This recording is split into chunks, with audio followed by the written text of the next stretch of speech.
On va ensemble ouvrir la parole de Dieu. Alors comme il faut que je parle dans le micro, parce que sinon on me dit après on n'entend pas de l'autre côté. Ils entendent bien de l'autre côté, c'est bon? Bon. Non mais oui, ici oui, mais là-bas, sur Zoom. Tout à l'heure quand?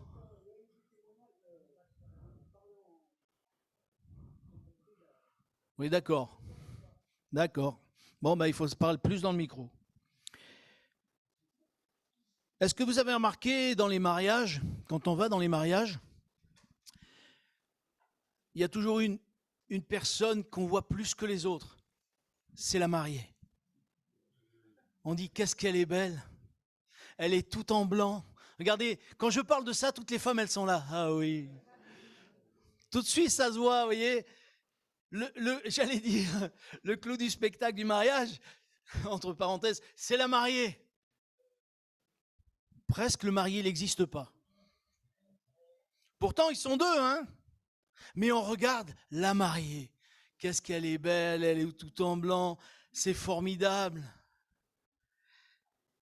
Le marié, il y a juste la mariée qui le voit. Enfin, j'espère.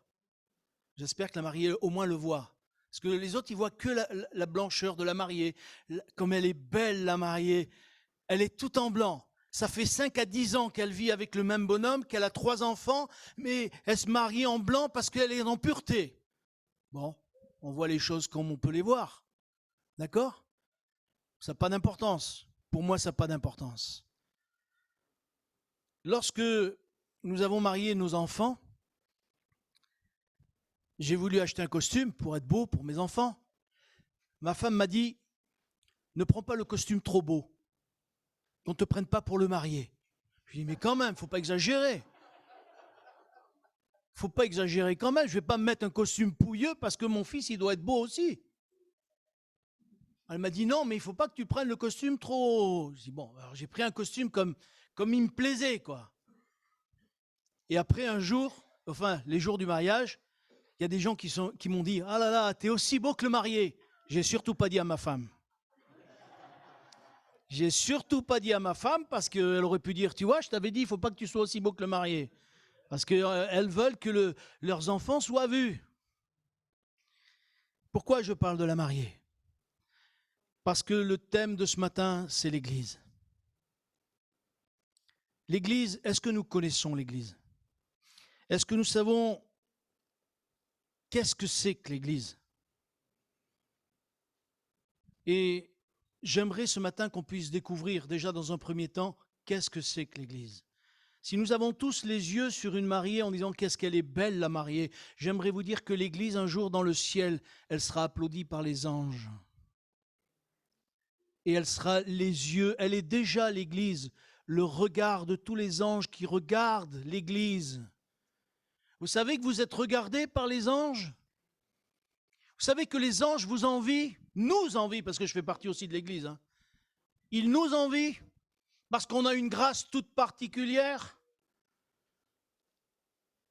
Et j'aimerais vous dire qu'il faut que réellement notre regard soit celui de Dieu. J'aimerais lire avec vous un premier texte, s'il vous plaît, qui se trouve dans l'évangile de Matthieu, au chapitre 16. Au chapitre 16, et à partir du verset 13, c'est, je crois, la première fois où Jésus a commencé à parler de l'Église. Il est écrit, Matthieu, chapitre 16 et verset 13. Jésus étant arrivé dans le territoire de Césarée de Philippe, demanda à ses disciples, « Qui suis-je au dire des hommes, moi le Fils de l'homme ?» Ils répondirent, « Les uns disent que tu es Jean-Baptiste, les autres Élie, les autres Jérémie ou l'un des prophètes. Et vous, leur dit-il, qui dites-vous que je suis ?»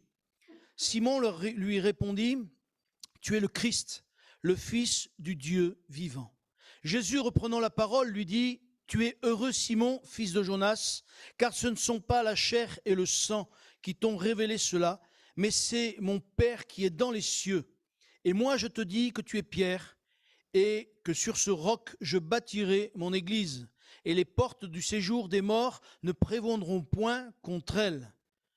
je te donnerai les clés du royaume des cieux, et ce que tu liras sur la terre sera lié dans les cieux, et ce que tu délieras sur la terre sera délié dans les cieux. Alors il recommanda aux disciples de ne dire à personne qu'il était le Christ. Amen. Alors j'aimerais quand même rectifier quelque chose que la mentalité de la plupart des gens disent, que c'est Pierre qui a le clé des royaumes des cieux, que c'est sur Pierre que Dieu va bâtir son église. Non, c'est pas ça que ça veut dire. Jésus, quand il parle de ça, c'est pour ça que j'ai lu avant de parler de l'église, Jésus va dire, ou les disciples vont dire, Pierre va dire, tu es le Christ, le Fils du Dieu vivant. Et quand Jésus va dire, sur ce roc, sur cette pierre, je bâtirai mon église, c'est quoi ? Eh bien, l'église est bâtie sur le fait que Jésus-Christ est le Fils du Dieu vivant. C'est ça la pierre angulaire. C'est ça la solidité de l'église. C'est ça la force de l'église. Jésus-Christ est le Fils du Dieu vivant. Ceux qui renient que Jésus-Christ est le Fils du Dieu vivant, ils renient Dieu lui-même. Et je crois qu'il nous faut bien comprendre cela. La première des choses, c'est que si nous réalisons pleinement que Jésus-Christ est le Fils du Dieu vivant, nous allons réaliser qu'il est tout puissant. La sœur l'a dit tout à l'heure. Mais il faut que ça résonne dans nos cœurs qu'il est tout puissant. Est-ce qu'il résonne dans nos cœurs ce mot tout puissant ? C'est-à-dire que celui qui est tout puissant, il peut tout. Il fait comme il veut. Encore faut-il que nous puissions le réaliser et que nous puissions le croire. Jésus a dit à Pierre, ce n'est pas la chair et le sang qui t'ont révélé ces choses, mais c'est mon Père qui est dans le ciel. Et j'aimerais dire à quelqu'un, peut-être, si tu ne l'as pas réalisé, ma sœur, mon frère, que Jésus-Christ est le Fils du Dieu vivant. C'est important que tu le réalises. Parce que dans la foi, tu ne pourras pas avancer si tu ne réalises pas que Jésus-Christ est le Fils du Dieu vivant. Ça, c'est la première des choses que je voulais vous dire. La deuxième des choses, c'est que j'aimerais qu'on parle de l'Église, comme je le disais, mais quel est le regard que Dieu a sur l'Église ? Comment Dieu regarde l'Église ? Je ne sais pas si nous réalisons le regard plein d'amour que Dieu a sur l'Église. Vous savez que Dieu aime l'Église ? Il y en a 3, 4 qui le savent. Il faut le comprendre, ça, que Dieu aime l'Église. Il y en a qui disent, je le disais l'autre soir, je ne sais pas si ce n'est pas sur la réunion de prière, peut-être, je disais qu'il y a des gens qui disent, mon Église, moi, c'est Internet. Ben, ils n'ont rien compris parce que ce n'est pas ça l'Église. L'Église, quand Jésus parle de l'Église, c'est l'Église locale. Oui, vous allez me parler de l'Église universelle, mais moi, l'Église universelle qui se trouve aux États-Unis, je ne la connais pas. Moi, ce que je connais, c'est l'église de Givors, c'est l'église de Vienne, l'église de Saint-Chamond. Éventuellement, ceux que je connais un peu, les frères et sœurs qui sont sur Lyon, sur Saint-Fond. Oui, j'en connais quelques-uns. Et ça, je peux dire, c'est notre église un petit peu. Mais le plus cher dans nos cœurs, c'est l'église de Givors, l'église de Vienne. Et maintenant, l'église de Saint-Chamond. Et je crois que nous devons réaliser que Dieu a un regard, parce qu'il a un regard particulier, nous devons nous aussi regarder comme Dieu le voit. Je le disais tout à l'heure en parlant de la mariée. La mariée, elle est belle. Hein, tout le monde dit qu'est-ce qu'elle est belle, la mariée. Eh bien, Dieu trouve que l'Église, elle est belle. Dieu trouve que l'Église, elle est belle. Vous allez me dire, oui, mais quand même, avec tous les gens qu'il y a dedans, moi je les connais. Bien sûr, et Dieu nous connaît. Oui, amen, oui, Dieu nous connaît, heureusement. Et il sait très bien ce que nous valons dedans. Il sait très bien ce que nous sommes et pourtant, il nous voit belles. Pourquoi il nous voit belles ? Parce qu'il a donné Jésus et qu'au travers du sang de Jésus, il voit l'Église purifiée, il voit l'Église propre. Il ne voit pas l'Église comme nous la voyons et sommes en train des fois de la juger. Nous jugeons l'Église des fois, nous jugeons les gens, nous jugeons... Parce que l'Église, ce n'est pas le bâtiment, bien sûr, hein, vous l'avez bien compris. L'Église, c'est nous, chacun pour notre particularité. Et il ne faut pas oublier que l'Église, c'est aussi le temple du Saint-Esprit. Si nous sommes le temple du Saint-Esprit personnellement, l'Église est aussi le temple du Saint-Esprit. Et l'Église devrait pouvoir aspirer davantage à ce que l'Église entière soit baptisée dans le Saint-Esprit. Est-ce que vous aspirez à ces choses ? au baptême dans le Saint-Esprit? Est-ce que vous aspirez à ce que le Saint-Esprit nous visite? Vous savez, quand le Saint-Esprit visite, il n'y a personne qui peut résister. Au jour de la Pentecôte, et j'aime bien ce passage où l'apôtre Pierre, celui qui avait renié le Maître, le Seigneur a beaucoup d'humour, il va utiliser Pierre. Il va utiliser Pierre pour prêcher l'Évangile, le premier qui va prêcher l'Évangile. Et c'est lui qui va gagner 3000 âmes. Vous vous rappelez? Pourquoi? Parce que le Saint-Esprit est descendu. Et je crois qu'il nous faut comprendre que l'Église, elle est belle aux yeux de Dieu. Et ce que Dieu voudrait, c'est que l'Église soit visitée du Saint-Esprit, soit vraiment remplie du Saint-Esprit pour que nos cœurs et nos mentalités changent. Deuxième chose, c'est que l'Église n'est pas parfaite. Vous le saviez ça, mais c'est pour ça que Jésus est mort. C'est pour ça que Jésus est venu. C'est pour ça qu'il a donné sa vie, parce que l'Église n'est pas parfaite. J'allais dire que celui qui est parfait, il lève la main. Il n'y a personne. Donc on est bien tous d'accord. Vous savez, s'il y en a un qui levait la main, soit il serait obligé de partir, soit tous les autres seraient obligés de partir. Parce que ce n'est pas possible. Le seul qui était parfait, c'était Jésus. Et l'Église, elle n'est pas parfaite. Mais ce n'est pas parce qu'elle n'est pas parfaite qu'elle n'est pas belle aux yeux de Dieu. Dieu sait quels sont nos défauts, quels sont nos travers, quels sont nos petits moyens, j'allais dire. Mais si nous avons nos petits moyens, Dieu, il a de grands moyens. Et il est celui qui peut nous changer, nous transformer, nous donner une autre vision des choses. Il peut changer nos cœurs, il peut changer nos vies, mais à condition que nous le laissions faire. Parce que sinon, ça ne marchera pas. Parce que le désir de Dieu, c'est que son Église, elle s'embellisse de plus en plus. Vous avez remarqué la mariée? Elle n'a pas que la robe. Elle a quoi, la mariée? Le quoi? Ah, je croyais le voile, tu allais me dire. Non. Non, oui, elle a aussi le voile, comme ça. Là. Elle a le voile, elle a les boucles d'oreilles, elle a le collier, elle a... voilà, tout ça, vous savez. Et tout ça, c'est pourquoi? C'est pour qu'elle soit plus belle. Merci, mon frère. De la même manière, l'Église, elle a besoin de s'embellir. Elle a besoin de s'améliorer. Mais comment? Eh bien, le Seigneur veut qu'elle s'améliore avec ses fruits. Les fruits qu'elle va donner, les fruits de justice. Vous connaissez un autre fruit que la justice?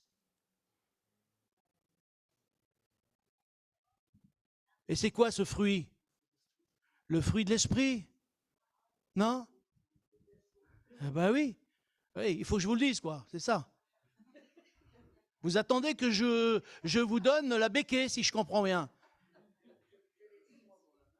Ah j'ai pas entendu, vous n'avez pas la voix qui est porte, Ouh là, il va se mettre en colère. Ne vous mettez pas en colère, frère. Le fruit de l'esprit.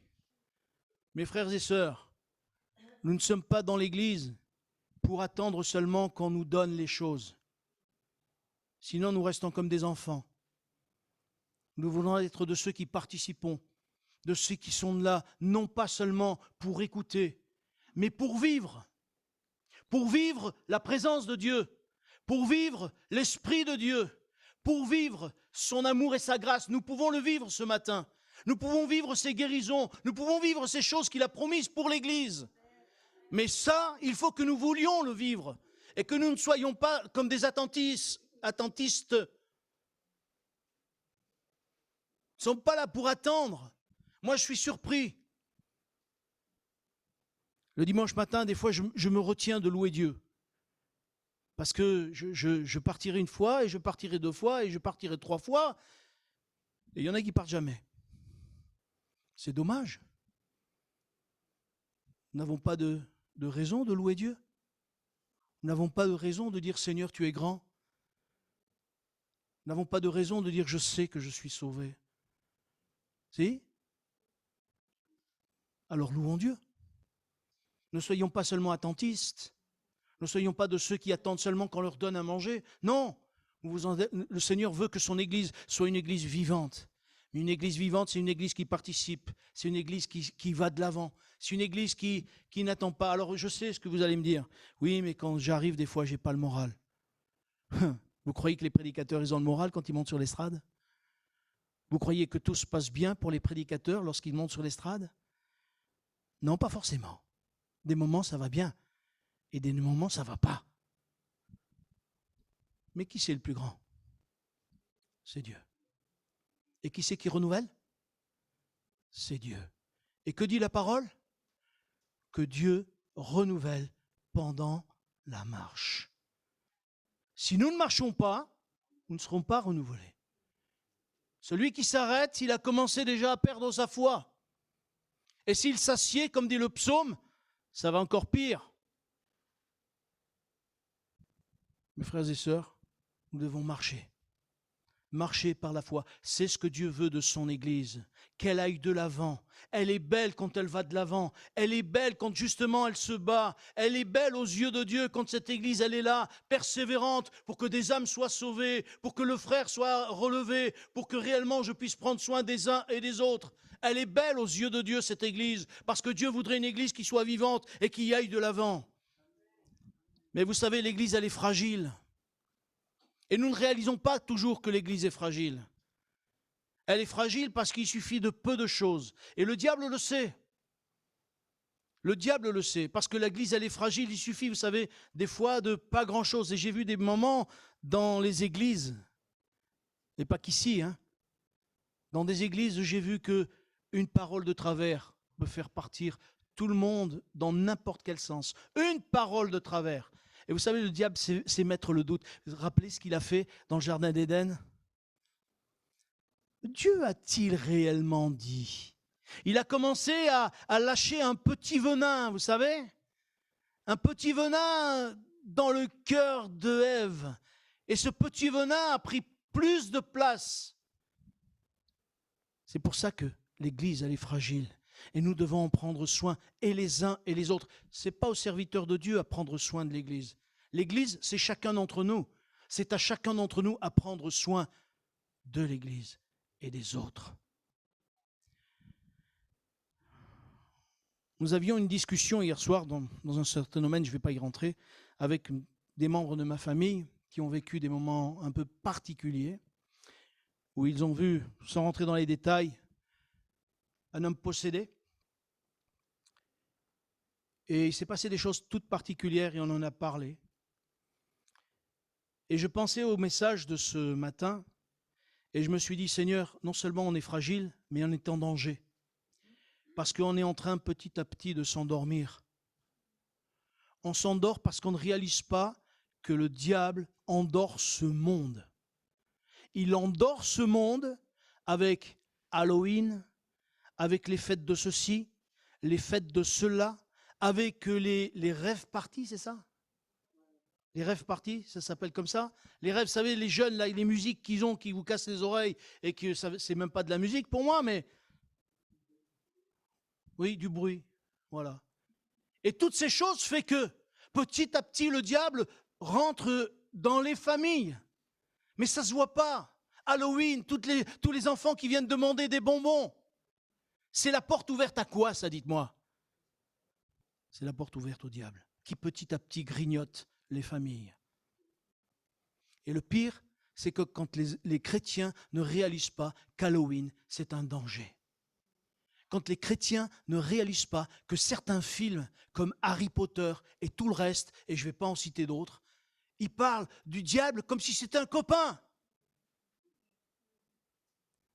Mon frère me disait, il y a un film sur Netflix, je crois, il s'appelle...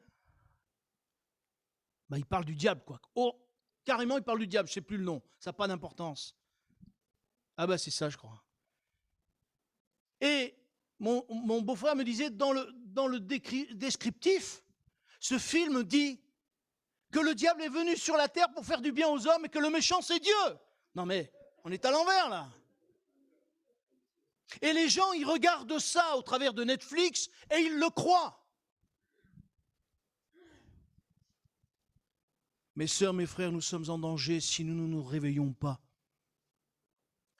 Mes sœurs, mes frères, si nous ne faisons pas ce qu'il faut pour que l'Église soit vivante et que nous ne nous laissions pas endormir par nos problèmes, par nos difficultés qui viennent nous écraser. Laisse tes fardeaux aux pieds du Seigneur. Il y avait un chant qui disait ça.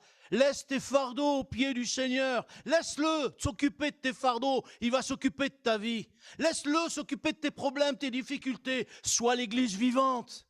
L'église vivante que le Seigneur veut, l'église vivante que le Seigneur voudrait que tu sois à genoux, que tu te lèves pour louer Dieu, pour le bénir, pour sauver des âmes. C'est l'église que Dieu veut, c'est l'église que Dieu regarde. Pardonnez-moi si je vous bouscule un peu ce matin.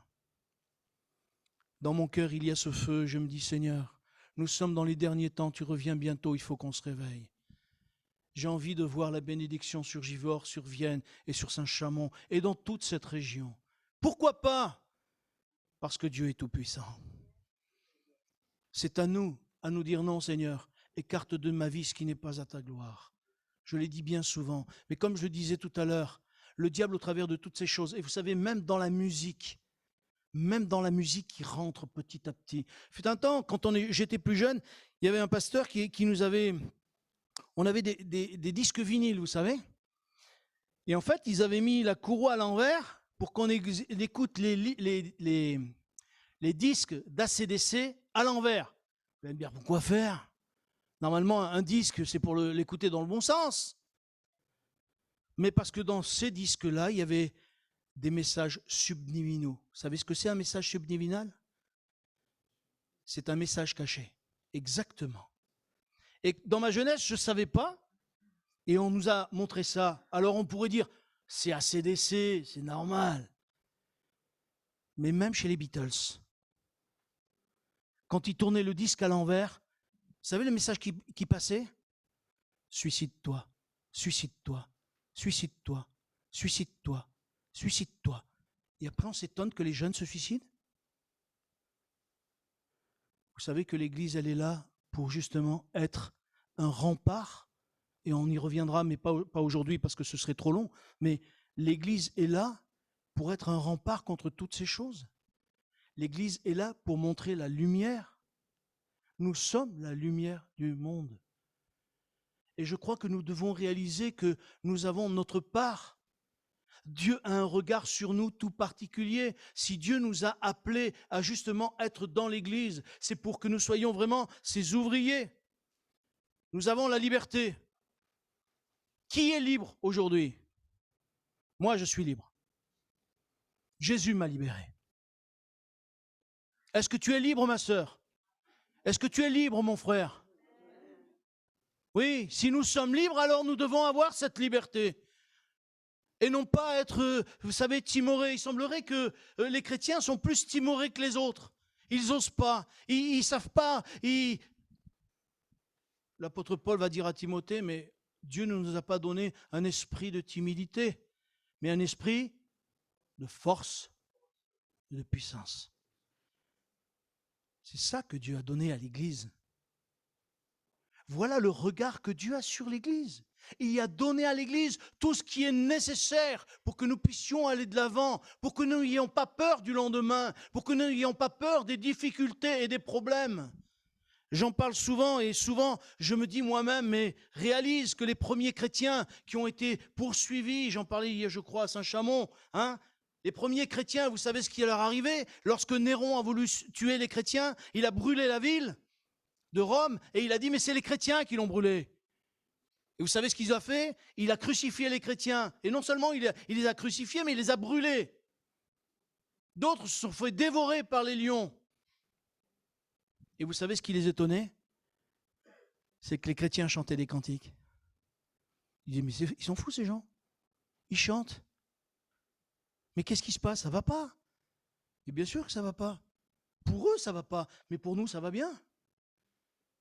Étienne, lorsqu'il a été lapidé, et vous le lirez dans les Actes des Apôtres, au chapitre 8, si ma mémoire est bonne, qu'est-ce qui est arrivé à Étienne? Il a pardonné, le ciel s'est ouvert, c'est tout. Il a vu Jésus. Et il a vu comment Jésus à la droite? Et toi, tu savais, je l'ai dit hier. Avant, tu le savais avant. Il a vu Jésus debout à la droite de Dieu. Et non seulement il a vu Jésus debout à la droite de Dieu, mais la Bible nous dit qu'il n'est pas mort. Il s'est endormi. Et nous avons peur de la mort? Nous avons peur de ce qui va nous arriver demain? Jésus-Christ est le Fils de Dieu. Et parce qu'il est le Fils de Dieu, nous sommes l'Église qu'il a montée lui-même, qu'il a bâtie lui-même. Et parce qu'il a bâti l'Église, son désir, c'est que l'Église aille de l'avant. Et que le regard de Dieu pour nous, est-ce qu'il est important pour vous, le regard de Dieu? Ah oui. Et moi, je dis, Seigneur, aide-moi à ce que lorsque tu me regardes, je puisse te faire plaisir. Je puisse être un fils où tu dis, j'ai pas honte de lui. Je n'ai pas honte de lui. Ça me ferait du mal si un jour Dieu a honte de moi. Moi, je veux que Dieu soit fier de moi. Si petit je sois, si pécheur je sois, si misérable que je suis, mais que Dieu soit fier de moi, c'est ça l'important. Mais moi, je fais partie de l'église de Givors. Et ce qui me touche, touche Givors. Et j'aimerais vous dire, ma sœur, mon frère, nous sommes l'église de Jésus-Christ. Dieu a un regard d'amour envers nous. Dieu a un regard et il sait que nous sommes en danger, mais il nous a donné tous les moyens, il nous a donné toutes les armes, il nous a donné la parole de Dieu. Nous ne nous appuyons pas assez sur la parole de Dieu, nous ne mettons pas assez en pratique la parole de Dieu, nous ne nous nourrissons pas assez de la parole de Dieu pour nous fortifier, pour nous prendre courage, pour dire non, je vais être vainqueur comme Jésus-Christ l'a été. C'est la parole de Dieu qui va nous donner la force et le courage. C'est la parole de Dieu qui va nous dire « Je vais être vainqueur lorsque je vais témoigner ». Je me rappelle une fois, il y avait une sœur, je peux la citer parce qu'aujourd'hui elle est femme de pasteur et c'est une sœur que j'aime beaucoup. C'était ma petite sœur Joëlle, à l'époque Artero, qui n'est plus Artero maintenant, puisqu'elle est, comment il s'appelle déjà? Madoz, voilà. On était à Vienne. Et on devait témoigner. Elle s'approche de moi, elle me dit, Robert, comment je fais? Je dis, tu tends le papier. Elle me dit, mais je ne sais pas parler. Je dis, écoute, tu dis, le Seigneur veut vous bénir. C'est tout. Je dis, t'inquiète pas, ça va venir, le Saint-Esprit va faire. Elle me dit, tu crois? Je dis, oui, n'aie pas peur. Et quand elle a fait, elle revient, Robert, j'ai réussi, j'ai parlé, j'ai témoigné. Elle était toute contente. Nous limitons Dieu, mes sœurs et frères. Nous limitons Dieu. Et parce que nous ne réalisons pas que nous sommes l'église de Jésus-Christ. Nous ne réalisons pas que Jésus-Christ est le Fils de Dieu. Nous ne réalisons pas qu'il est celui qui nous a tout donné. Il a dit, prêchez la parole. Et là où l'évangile sera prêché, il y aura des prodiges et des miracles. Est-ce que nous le croyons, ça? Ah ben dites donc, vous n'avez pas beaucoup d'enthousiasme, ou vous êtes endormis, plutôt que ce que je ne pensais, ou c'est moi qui vous endors?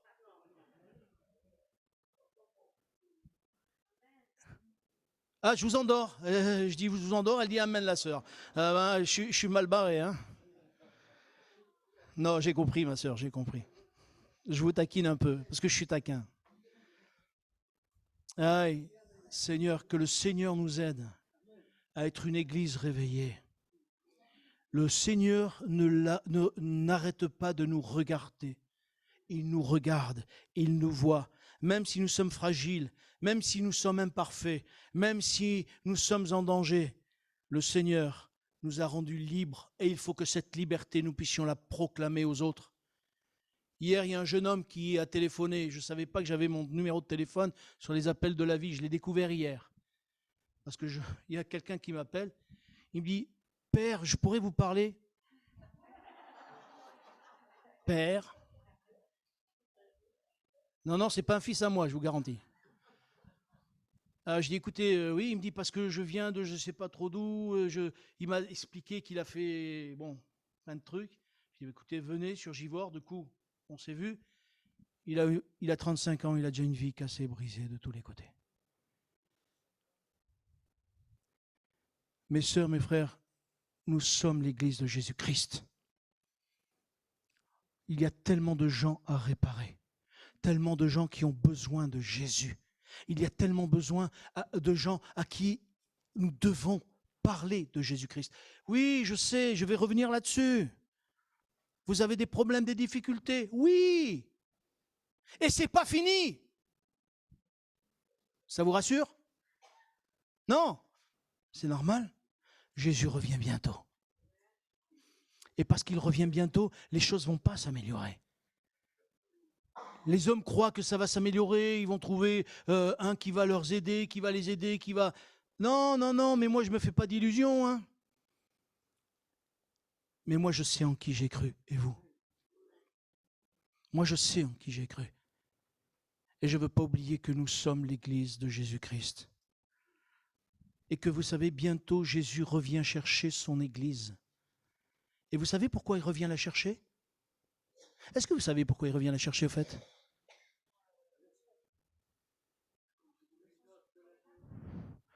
Ah, les grandes tribulations, c'est pas ça, mon frère. Non, c'est vrai qu'il va y avoir, mais c'est parce qu'il aime l'Église et qu'il va la faire monter pour les noces de l'agneau. C'est là qu'il va la marier. Il n'y en a qu'une qui se réjouit pour rester sur la terre. Moi, je monte avec elle, la sœur, hein. On s'en va. Il va marier l'Église là-haut, aux noces de l'agneau. Et là, nous nous réjouirons. C'est là que le Seigneur nous attend. Mais j'allais dire, sommes-nous prêts? Sommes-nous prêts? Je crois que nous ne réalisons pas toujours combien l'Église est importante aux yeux de Dieu. J'aimerais dire maintenant la deuxième chose. Qu'est-ce que l'Église aux yeux du monde? Parce que nous avons vu aux yeux de Dieu, mais aux yeux du monde. Comment le monde voit l'Église? Mais le problème, c'est que le monde, il voit l'Église au travers de la religion. Le monde, il voit l'Église au travers de ce que nous leur montrons. Et aujourd'hui, quand on parle de Dieu, les gens voient religion. Et quand on parle de religion, de quoi ils parlent? Pédophilie. Et ils disent, mais voyez, si Dieu existait, ça ne devrait pas exister, ces choses-là. C'est vrai, mais Dieu existe. Mais ce n'est pas Dieu qui a fait que ces hommes deviennent ce qu'ils sont. Ce sont les doctrines des hommes qui ont fait que l'homme devienne ce qu'il est et ce qu'il fait. Et au travers de ça, le monde voit l'Église comme cela. Mais quel genre d'église nous voulons montrer à ce monde, à ces gens qui nous entourent? Parce qu'au monde, c'est une chose, mais à ceux qui nous entourent, à ceux de Givors qui ne connaissent pas, à ces personnes musulmanes qui ne voient l'Église que comme des catholiques qui n'ont rien compris. Je crois que nous devons réaliser, mes frères et sœurs, que si nous voulons montrer la vraie image de l'Église, celle que Jésus-Christ, dont Jésus-Christ est le roi, celle où il est la pierre angulaire, nous devons tout faire pour que nous puissions nous imprégner de la vie de Jésus-Christ en mourant à la croix, et je reviendrai à la croix. C'est que Jésus nous a donné sa vie. Est-ce que la vie de Jésus est en nous? En tout cas, elle devrait. En tout cas, elle devrait être en nous. Mais si la vie de Jésus est en nous, j'aimerais lire avec vous un texte. Il me vient ce texte, d'un coup, il me traverse l'esprit, donc je le prends avec vous. Je vais essayer de retrouver la référence. C'est chapitre 12, je crois, ou 14. Jean, l'évangile de Jean.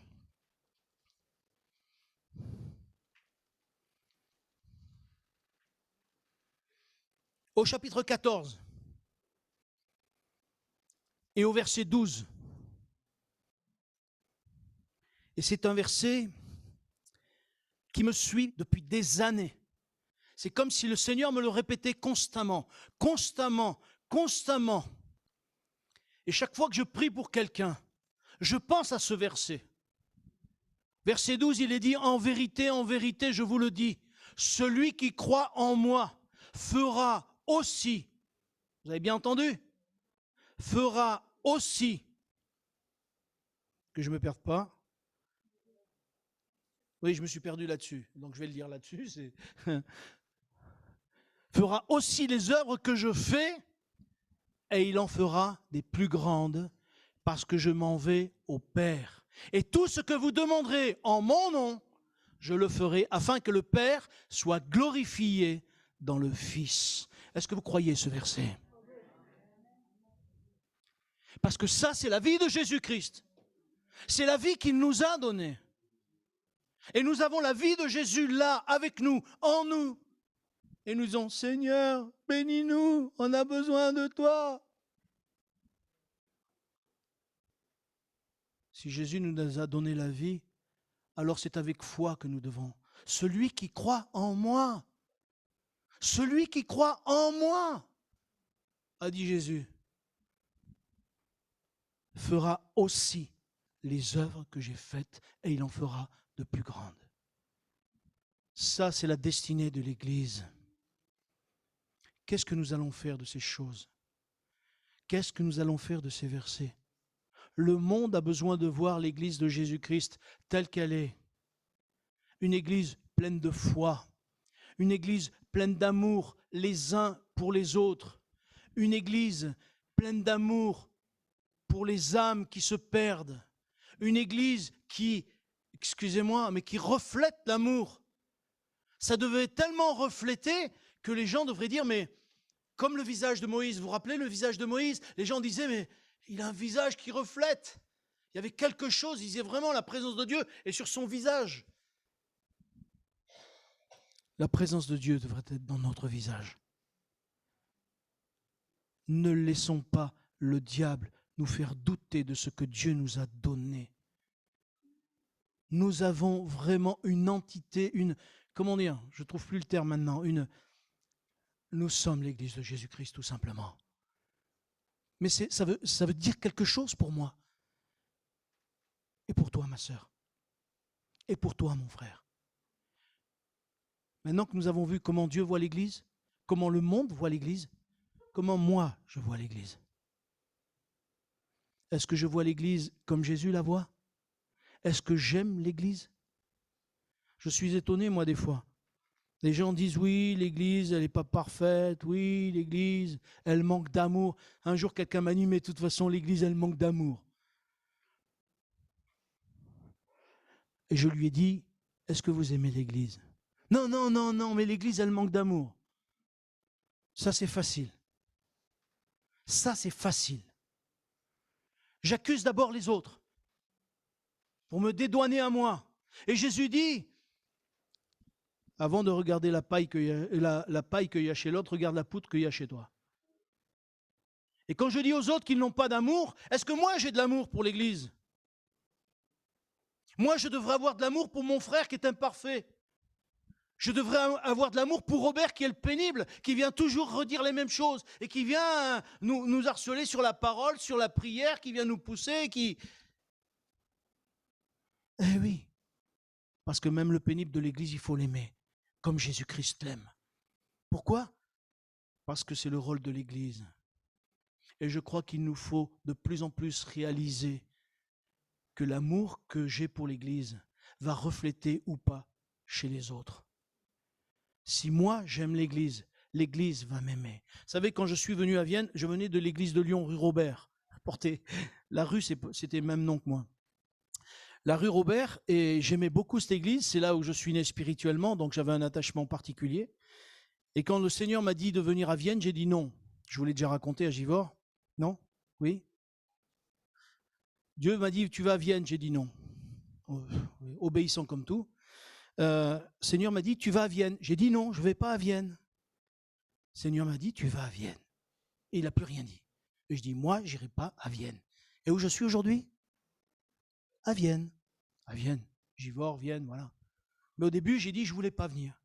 Mais le Seigneur a trouvé, il m'a coincé, et j'étais obligé de venir à Vienne. Alors au début, j'ai grogné. C'est bien français, ça, on grogne. Et puis ce qui s'est passé, c'est que je me suis retrouvé dans l'église et j'arrivais pas à aimer cette église. J'arrivais pas à aimer l'église de Vienne. Et je me disais, Seigneur, cette église, elle n'a pas d'amour. Cette église, elle n'a pas d'amour. Je ne le disais pas aux autres, mais je le disais à moi-même. Et je disais au Seigneur, cette église, elle n'a pas d'amour. Et un jour, Dieu m'a fait comprendre et m'a dit clairement, si tu n'aimes pas l'église, ne t'étonne pas que tu ne te sentes pas aimé de l'église. Parce que ce que je demande, c'est non pas que les autres te donnent, mais que toi, tu donnes de l'amour. Jésus, c'est ce qu'il a fait. Sur la croix, il nous a tant aimés qu'il a donné sa vie. Et si nous ne savons pas aimer l'Église, ne soyons pas étonnés d'avoir l'impression de ne pas être aimés de l'Église. L'Église nous aime, mais nous ne le voyons pas parce que nous sommes aveuglés par notre propre refus de l'amour de l'Église. Il nous faut comprendre que le désir de Dieu, c'est que nous puissions d'abord aimer l'Église. Si nous aimons l'Église, nous saurons nous donner. Nous saurons oublier les défauts des autres. Nous saurons oublier tout ce qui vient peut-être des fois nous titiller en disant « Ah, toujours pareil, c'est là, machin, lui là-bas, toujours pareil, l'autre là-bas. » Vous savez, on est très critique quand on regarde les choses d'une manière tordue. Mais quand on le regarde au travers du miroir de Jésus, au travers des yeux de Jésus, au travers des yeux de Dieu, on aime l'Église. Parce que Dieu aime l'Église. Et ça, mes frères et sœurs, si vous ne deviez retenir de cette prédication qu'une chose, pensez que Dieu aime l'Église. Et Dieu veut que l'Église de Givors, elle sorte vainqueur de tous ces tracas, de toutes ces difficultés, de tout son passé catastrophique. Dieu aime l'Église de Givors quand même. Nous ne sommes pas parfaits. Personne. Mais Dieu nous aime. Et bientôt, il revient nous chercher. Que nous ne puissions pas voir l'Église comme le monde le voit, mais comme Jésus la voit. Seigneur, je veux te louer, te bénir parce que tu aimes l'Église. Te louer, te bénir parce que tu veux te servir de l'Église afin que des hommes soient sauvés. Malgré notre imperfection, malgré nos manquements, malgré ce que nous sommes, viens nous aider à ce que le diable ne prenne pas le dessus sur notre amour pour l'Église. Que le diable ne vienne pas prendre le dessus sur notre amour pour les frères et pour les sœurs. Tellement de fois ta parole nous parle de nous aimer les uns les autres, de nous supporter les uns les autres. Viens nous aider, s'il te plaît, à nous aimer tels que nous sommes, parce que toi, tu nous as acceptés tels que nous sommes, avec nos défauts, avec nos qualités, avec nos travers, mais tu nous aimes quand même.